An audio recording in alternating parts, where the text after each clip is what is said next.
So what I would like to do, our objectives for today are to begin to facilitate your understanding of Klister, because there's a lot of different ways that you might use Klister. That is, there could be conditions where it's slightly abrasive and crusty, or it's slushy, or the track has transformed and gotten glazed because a lot of people have skied on it. So like the day when we were in Laramie, and in the morning we were on hard wax, but then about halfway through one of the rounds, it turned to Klister. And that was a situation where the track had become glazed and the temperature had warmed up.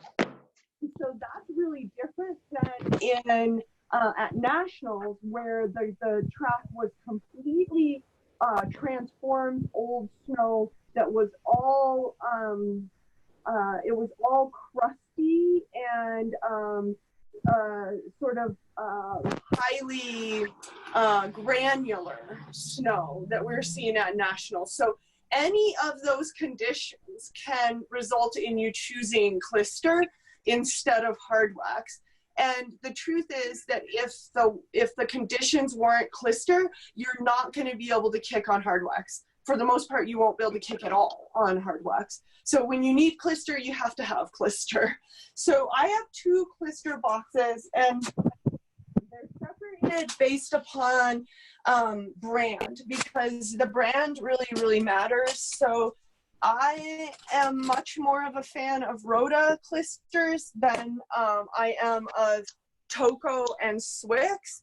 So this is my Rhoda kick wax or Klister box, and you'll notice right now that it is exactly in the state that I left it after Nationals, the last day at Nationals. So that means I haven't had time to clean it. It would be a wonderful quarantine activity for someone to painstakingly go through and clean every single Klister tube. You have to take wax remover and clean every single tube. The very first thing that I learned about Klister was when I became a coach, and I knew nothing about Klister, but I knew enough to know that hard wax wasn't going to work the next day at a race at Nationals. So I was panicked, and I called my Swedish roommate from college. Her name is Christina. And I said, help me. I don't know how to use Klister. And she said to me, Rachel, the key with Klister is that Klisters are made for mixing. You always mix Klister. Only someone who hasn't done much Klister waxing will take 1 tube of Klister and apply it based on the temperature. It just isn't the same as hard wax at all. So Klisters are made for mixing. And the first thing you need to know about Klister is that if you don't know anything else, the first combination you always try is a combination of Rhoda Rosa. So this is Rhoda Rosa here. And you mix this with violet.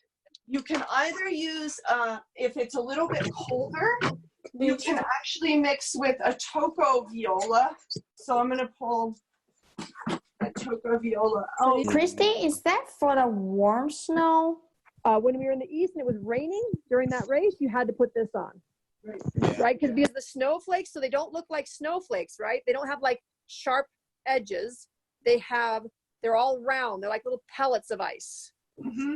And they can be different types of pellets. So they can be granular. Like at Nationals, a lot of the snow is very granular. Like you would look at them and they would look like little cubes. Ice, or slush, or crust. Ice or slush or crust.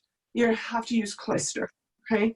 If it's raining, then you have to use Klister. Yeah. If it's snowing, Klister won't work. Right.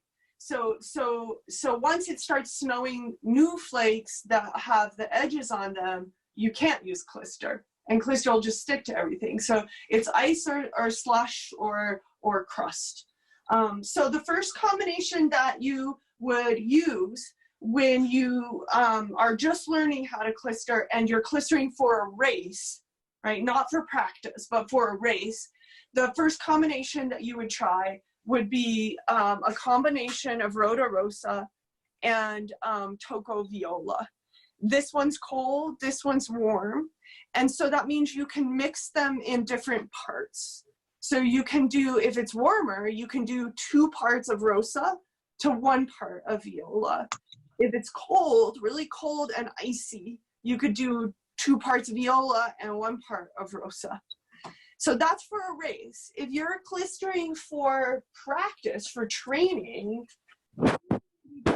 so let's try it. Let's try this again. So let's start out by, if you're just training, say you're just going out to ski the course the day before the race, and you don't need race wax, then you can just use something like a tube of old Universal. A lot of times, Universal Klister is what we use to train on. We might just throw this on your skis to get around and train with. So this is just Universal. A lot of times we use Swix Universal. It's just for training, but it would be anytime it was slushy, crusty, icy, you know, not very transformed snow. So that's for training. But if you are a coach and you know you need to wax your athletes to race, then the first place to start is with this combination of Rhoda Rosa and Viola. So if the snow is, say, -4 degrees, this Klister goes from +4 to -2. So that means if it's -4, you're gonna need to mix in some Viola, some colder wax. This one goes all the way down to -18. It's -6 to -18. So if it's -4, you might mix 2 parts of Rosa and 1 part of Viola. If the temperature is starting to get very warm, like it was at Nationals this year, and it's maybe -1, well then I might get rid of this really, really cold Viola, because that's too cold if the snow is only -1 or it's 0. And then I might use a combination of this Rosa, and maybe I'll try this violet if the snow is -1 or -2, and I might do 2 parts of Rosa and 1 part of violet, and this violet goes from -3 to +1. But then if the snow is really, really abrasive, super granular. So that means it's taking the wax off your skis. Really, the snow just strips your skis of wax. It just takes the wax right off. So it's very hard, very sharp snow. Yeah, very, very aggressive snow. Then I probably would try to add in something that will help the durability and wear. And especially if it's dirty, if it's really, really dirty, and it was this year at Nationals. So then I start mixing in silvers. If it's really dirty and abrasive, I might mix in a silver for it to help repel the dirt. And this works really well in wet snow too, this particular silver. So I might mix together the silver and the Rosa.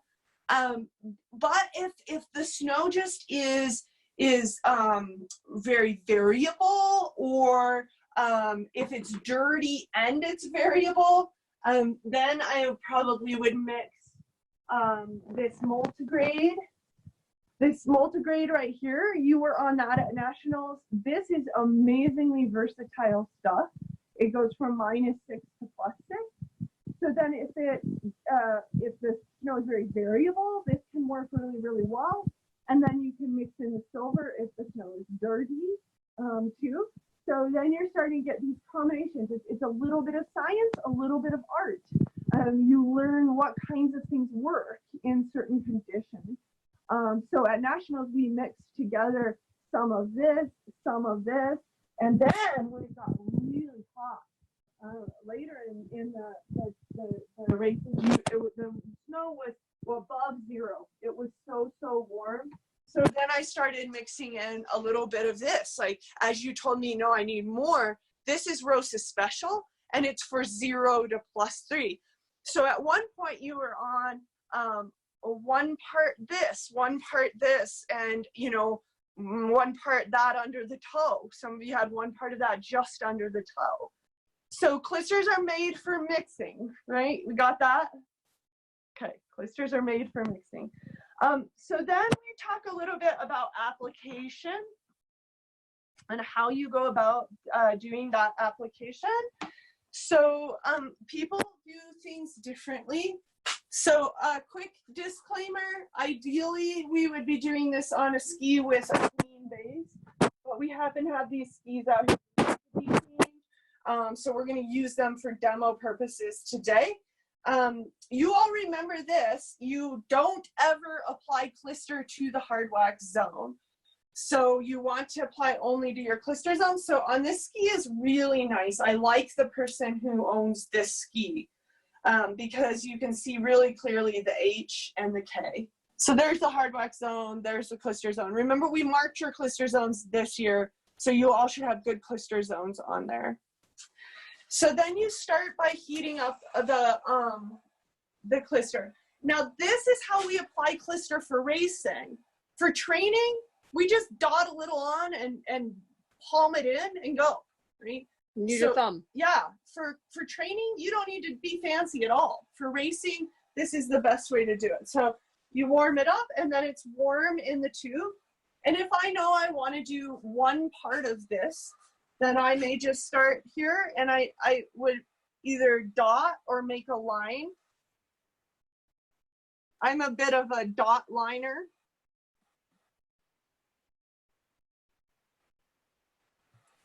One of the hardest things to learn is to try to determine how thick you should make the Klister. So we're gonna assume that for this race, we want one part of this, and then we want one part of silver, because maybe the snow is dirty, so we know we wanna add this in. But before you do this on your athlete's skis, right, you have test skis, and I remember May knows this and Doris, right? We were up late at night waxing test skis so that we could have them all ready to test in the morning so that we would know what to put on your skis. So then you just mix in, maybe we're doing one part of the multigrade, one part of the silver. So here I have a 1-to-1. But maybe I know that this particular athlete never has enough kick, so I want to give them a little more. Yeah, so maybe then I decide, okay, I know I want to give this person a little more. So under the toe, I'm going to add in this Rosa Special, and I'm just going to do 2 parts of everything else to one of this. So I'm going to do in between every 2 dots and under the toe. So then I'm ready now to spread this and get it nice and even. So I start at the top of the Klister zone. I warm it up. And I use my coach thumb and I push it down until it's right under the toe. Then I come to the bottom and I push it up until it's right under the toe.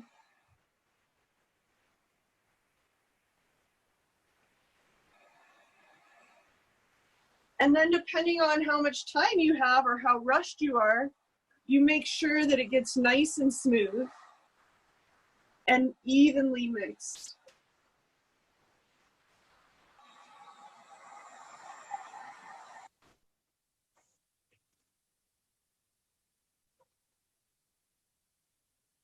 And then at the very end, I then take my finger down the groove to make sure the groove is preserved. And then I usually make sure with the heat gun that it all evens out. And if you do a good job, this Klister will cool almost like glass. It'll be almost like a sheet of glass, right? That's so nice and smooth, but it's also very grippy on the snow. So now a really important thing. You cannot start skiing on this right away. And so if you take this ski straight from me after I've just applied the Klister and you go put it on and go in the snow right then the Klister does something called icing. That's why we tell you never to stand on your Klister ski because it will ice. And what that means is that it won't kick and it won't glide and it just won't behave well. So you have to wait until this ski is completely cool and then you can start skiing on it. And then it should be perfect, right? Just like at nationals. Okay, ask me a question now. I have a question. For the Klister, you already put a wax. So how long does it take to cool down? It actually depends on how hot it is outside. Mm-hmm. If it's really cold outside, it will cool very quickly. If it's very hot outside, then we sometimes have to fly it. So you saw Nathan and Brian at Nationals, they were doing like this with the ski to try to get it cool. We call that flying the ski. Sometimes we'll set it in a cooler place, like in the shade, and hope it will cool. So there's no good answer to that question. It depends on the conditions outside.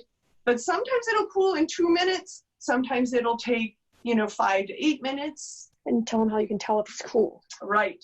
So the question then is, how do you know if it's cool or not? And that's where you do a finger test.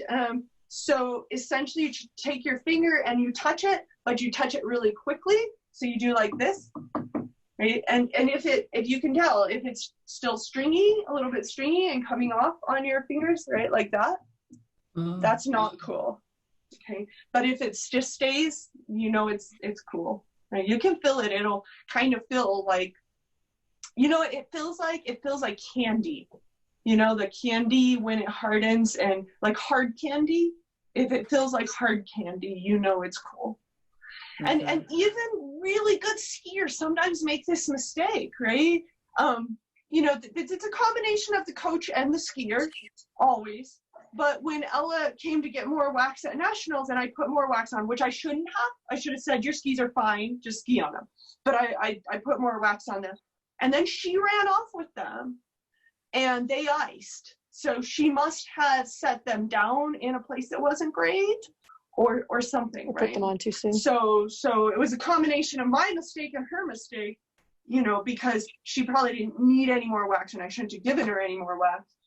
But also she ran off with them very quickly after I had done it and they iced. Somehow something happened to cause them to ice. Ask another question. I have one question. Yes. Rachel, I know we use the Klister in sprint and the long distance race, right? Yeah. So my question is, when the sprint race, you use less Klister or the same amount with the long distance? Good, great. I'm really glad you asked that question, Andy, because not only do we have to decide on what colors and what mixtures of Klister to use, but we also just have to decide how thick we put it on and how much we use. So a lot of that depends upon the conditions. So the more abrasive, the more aggressive the snow is, the more it rips wax off of your ski, the more Klister you have to put on. At Nationals, we had to put on a lot of Klister in order to make sure that you had enough throughout the whole race and all the loops. Generally in a sprint you use a little less, but if the conditions are aggressive, you maybe still have to put it on thick. But like in Laramie, where we just barely needed Klister, right? It was almost like hard wax was still working, but you just needed a little bit of Klister. Then I put a very, very thin layer.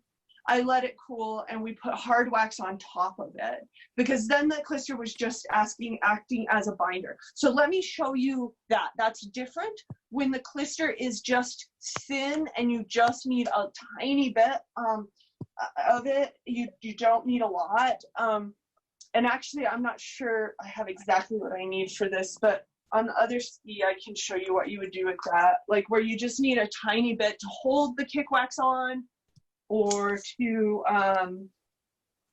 yeah, to serve as a binder, or, you know, hard wax is just not quite working.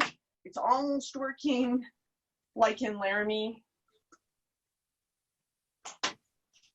So then you saw me doing something a little bit different.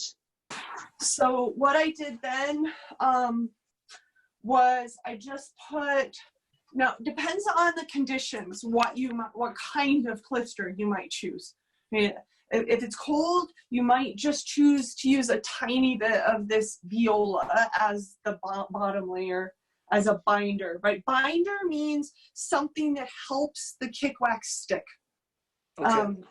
Yeah, so in Laramie, I used a little bit of the multigrade as a binder and to help you get what you needed. So in that case, I put it very thin. So it's very thin, right? So you can see the difference here. This is a very thin layer. And then with this very thin binder layer, I don't need a heat gun because it's so thin that you can just use an iron. So this is not hot right now, but I just would take an iron to this and I would just do one pass. Sorry, this got a hair on it. One pass with an iron because it's very thin, so it's not gonna press the Klister off. So you just do this single pass with an iron to kind of flatten it out. And we have specific irons for putting kick wax on. Specific. You don't want to use the same irons you use for glide wax. Old that one. Yeah. Wax iron, right? Yeah. And then now that cools very quickly, typically. And now I can put hard wax on top of. So then you can typically just put your hard wax right on top of that. I mean, it doesn't take very long to cool. It's very thin. And now I just put that hard wax on there. And then that way, like if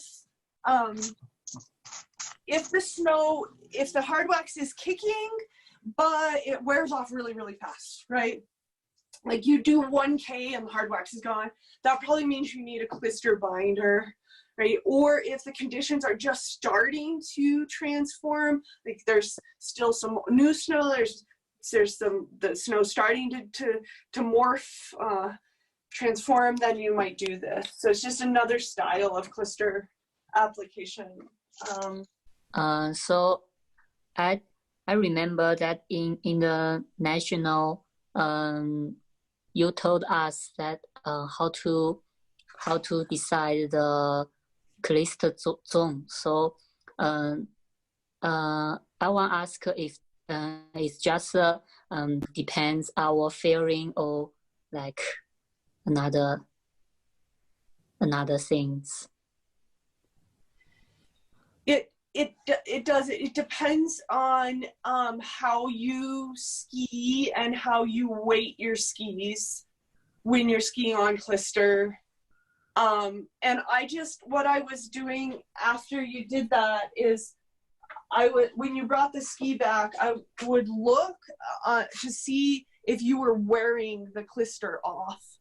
And you want the Klister zone to be only to where you aren't wearing it, because you can see like the rubs and scrapes from the snow. And if you can't see those, then it might be the Klister has to be longer, or it might be that it's perfect if your kick was good.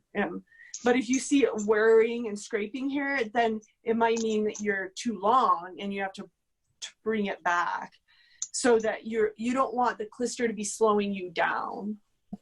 Rachel, can you talk through the process of like, you put wax on, you tell somebody to go test their skis, and they come back and they just say, oh, I'm slipping, it's not working at all.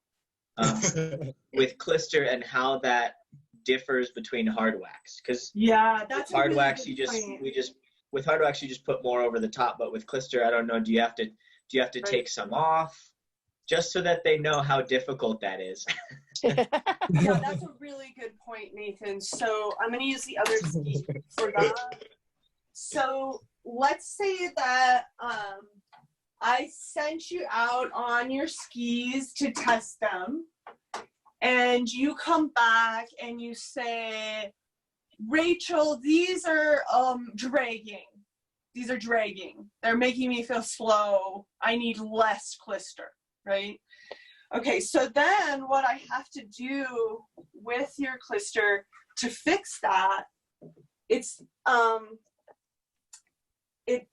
always like fixing things with Klister is always more complicated than with hard wax. We always want, though, Klister should always be perfect. Like, there's no such thing as just okay Klister, because it should either really kick well or not. But if you said that, right, Rachel, I'm dragging, I need less Klister, then typically what I will do, well, the first thing I'll probably do is from the bottom. I'll look and see, is there somewhere, and actually you can see on this ski, you can see how it's kind of pulling back there. I could see how you might be dragging on that. So then I will take a metal scraper and I will try to pull this up, and I'll bring it up, and I might bring it up above where the K is, because clearly you want less, right? You want less. Okay, so then now, you know, I brought that up. I've maybe brought it up an half an inch, 3/4 of an inch above where that K is. So now I might say, go try it again. If you still feel like it's draggy, then I would bring back from the top. So I'd pull that back. That's honestly a little bit easier than making it more kicky. If you're like, no, I need more kick, then what I have to do is I say, okay, so you need more kick. That probably means that I'll add in under the toe, I'll extend the amount of this warmer Klister. So now I have to get everything warm again. So I have to rewarm this Klister. And then I say, okay, so I only put the Rosa Special just under your toe. You can see that there, but you know, you want more, so I'm gonna put a little more under the toe. I'm gonna extend it a little higher up. I'm gonna bring it up a little more. And then if for some reason we didn't find your Klister zone, then I might also extend it up. I might add the other waxes and make it longer, possibly. But this would probably be my first fix, right? And then I would mix that in. And bear in mind, right, I'm in a warm garage right now, so I could probably do this without a heat gun. But when we're cold outside, you kind of have to have a heat gun.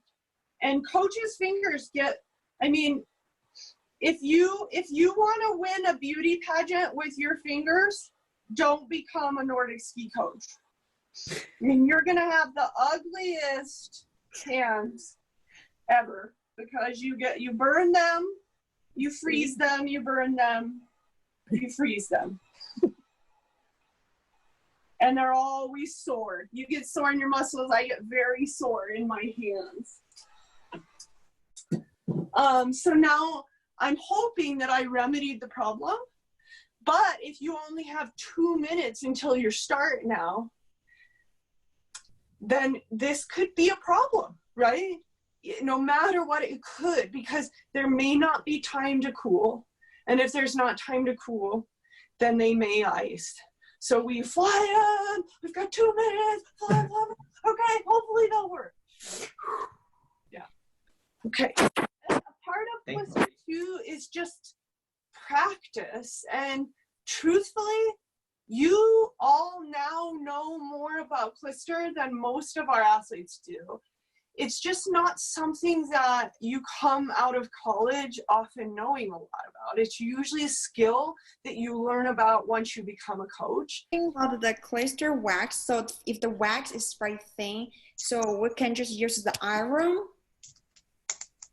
Yes, or if you're not mixing it much. So in that case, she wasn't, remember she said Klister is for mixing, but if you use it as a binder to keep the hard wax on your ski, then you can then use an iron if you're using it for a binder. Yeah. There's one thing I forgot to mention, and that is like if you're doing a 15K or a 20K, like the night before your 15K, we had to put a Klister binder the night before. So we put a thin layer of Klister. It's this green binder Klister in order to hold the other Klister on. So if you have a very long race on very abrasive snow, the night before you'll iron in this green Klister. You do a very thin layer, iron that in, let it cool overnight, and then we put the regular Klister on top of that so that you won't lose your Klister halfway through the race.